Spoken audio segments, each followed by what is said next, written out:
Par exemple, l'affaire Tariq Ramadan, qui est assez récente dans l'actualité, elle démontre assez bien, parce qu'il est loin d'être le seul, que finalement ce sont des gens qui trahissent les gens qu'ils prétendent représenter, qui ne défendent absolument pas leurs intérêts. Comment est-ce qu'on peut justifier ce qui a été fait?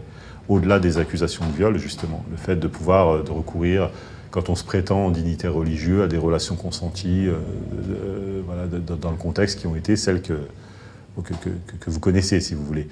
Donc voilà, mais il se trouve que la majorité aujourd'hui des représentants de l'islam de France sont des agents, dans le meilleur des cas, des services français, on va dire, ou dans le pire des cas, de services des partis étrangers, ou dans les cas médians, justement, des deux à la fois, si vous voulez.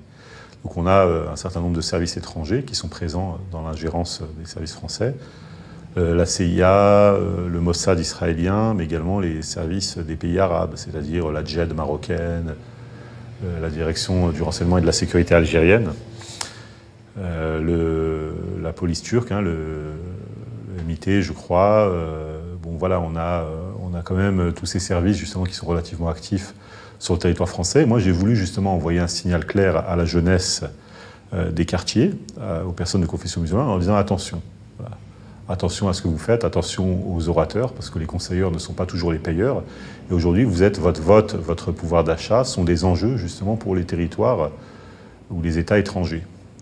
Aujourd'hui, les gens qui prétendent vous parler avec bienveillance ne sont pas toujours justement des personnes, si vous voulez, bienveillantes justement. Elles croient parfois en Dieu comme vous croyez au Père Noël, si vous voulez. Les écoutes téléphoniques le démontrent assez bien. Ce sont des personnes qui, parfois, n'ont pas beaucoup de morale. Il y a des personnes morales, mais elles sont extrêmement minoritaires.